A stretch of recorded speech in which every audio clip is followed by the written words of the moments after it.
Good morning, Year 9, and welcome to 2021, another strange way to begin a term.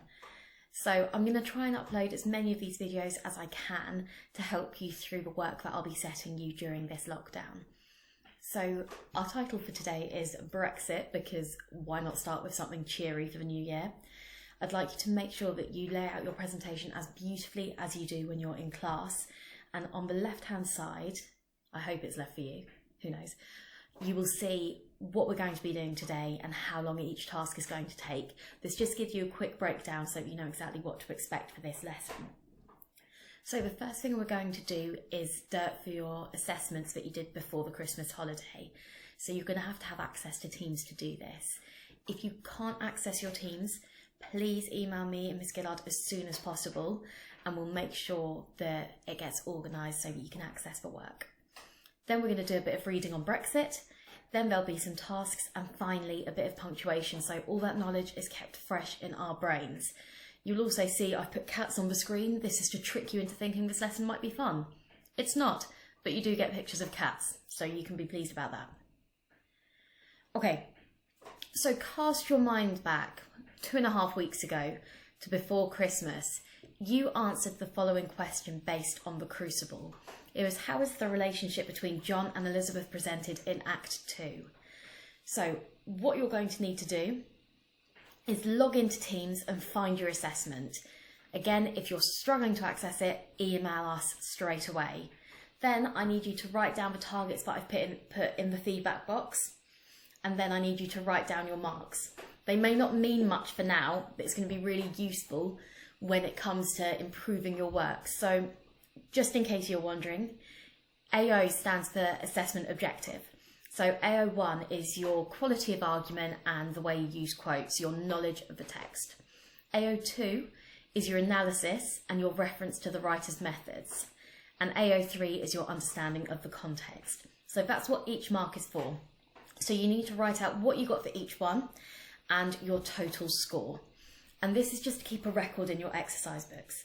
So this part shouldn't take you too long. So quickly log into Teams, copy that information down into your exercise books or computer, wherever you're working. I'll pause now, so pause the tape and then come back when you've done that. Okay, I've made an error. It says 5 minutes. The 5 minutes is a lie. It will take you longer than that to do.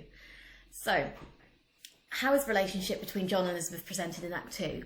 By now you should have written down your targets from your team's assessment. And making sure that you meet your targets, I would like you to rewrite one of your paragraphs. And I've put some sentence starters on the slide to help you if you're not quite sure how to structure that paragraph. These sentence starters allow you the opportunity to tick all those assessment objectives I was talking about on the last slide. So it says 5 minutes, this is a lie. I would like you to spend about 15 to 20 minutes on this. So pause the video now and then come back when you've completed the work. Okay, so as I said, a very cheery topic to begin the year. We're going to be doing some reading on Brexit, and even though you may not find politics the most exciting thing, it's incredibly important that you have an understanding of what is going on in our country. So, because I'm a delight, I'm going to read this out to you because it might be a little bit easier to understand. If you're fairly confident, absolutely no need to listen to me waffle on. I've uploaded the resource onto both Teams and Go for School, so you can read it at your own pace, that's fine. But for those of you following along, I'm going to start now. What's going on with Brexit? History. Thursday, the 23rd of June 2016 is a date few are likely to forget. This is when the British voting public took part in an historic referendum. The issue they were voting on was whether or not Britain should leave the European Union, otherwise known as the EU. More than 30 million people took to the poll stations to cast their vote, either in favour of leave or remain. Whilst the turnout was relatively high at 71.8% of eligible voters, the margin of victory was narrow.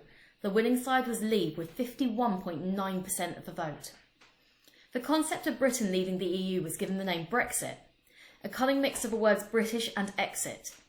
There had been a lot of pressure on the Prime Minister at the time, David Cameron, from the right-wing political party UKIP, who were gaining popularity with their policy of taking the UK out of the EU if elected. Dissatisfaction within the Dissatisfaction with the UK's perceived lack of power had been brewing like a thunderstorm for some time, and David Cameron therefore decided to call the referendum if the Conservatives were re-elected, which they were in 2015. So, why did people vote for Brexit? The reasons that people voted to leave the EU are manifold.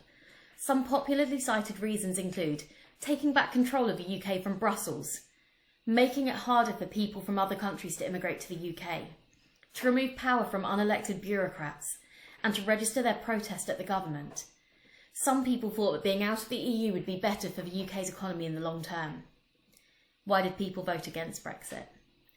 The 48.1% of voters who opted to remain in the EU did so for numerous reasons. Some popularly cited reasons include feeling a sense of belonging with other countries in Europe, wanting to protect their freedom of travel and human rights, believing that immigration was good for the country, and wanting to maintain the UK's position of influence in Europe. Some people thought that being in the EU would be better for the UK's economy in the long term, so you can see some conflicting arguments there. So what's happening now? The date has been set for the UK's departure from the EU, 11 p.m. on March the 29th, 2019. Negotiations are ongoing and there's a lot to discuss, but the three separation issues have been agreed upon. The rights of EU citizens in the UK and UK citizens in the EU, the divorce bill, so how much the UK pays the EU to leave, and arrangements for the Northern Ireland border. Talks are currently focusing on future relations between the UK and the EU, including trade after Brexit. The 3.2 million EU citizens currently living in the UK will most likely be guaranteed the right to stay in the country. However, immigration is likely to be made more difficult for people wishing to migrate to the UK after Brexit. It's hoped that people wishing to travel between the UK and Europe on short breaks will not need visas. So that is our Brexit reading. Feel free to go back and listen to it again or just reread it yourselves, that's absolutely fine. What I would like you to do now is to complete one of the boxes on the screen. So green is if you're not feeling that confident, you know that you need to understand a little better. Orange is if you're fairly confident, and red is if you're really seeking a challenge. So you just need to pick one box to complete, and as always in English, you need to write in full sentences. So for example, if you're going for the green box and the first task is name 4 facts about Brexit that are mentioned in the first paragraph, you need to start your sentence by saying 4 facts that are mentioned about Brexit in the first paragraph include. So you're writing in full sentences. If you get stuck, drop me an email. I will be available as soon as possible. I'm actually in school for the duration of lockdown, so if I'm not there when you need me, I will get back to you as soon as I can. So I think this should take you about 10 to 15 minutes. Okay, so pause the video, come back when you've done the task.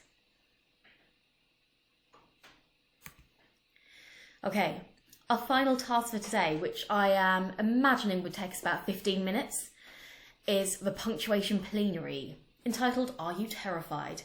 And because I'm delightful, rather than just letting you work it out for yourselves, although you are welcome to, I'm going to read this and try to add the punctuation in as I go.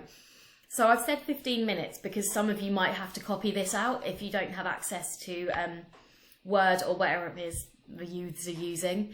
And if you find this super easy, really confident with punctuation, what I'd like you to do to make sure that you're challenging yourself is to add a final paragraph after the punctuation plenary. So, my best reading voice again. My orders to regroup with the general loomed large in my mind. Upon meeting him, I realised why he was a general.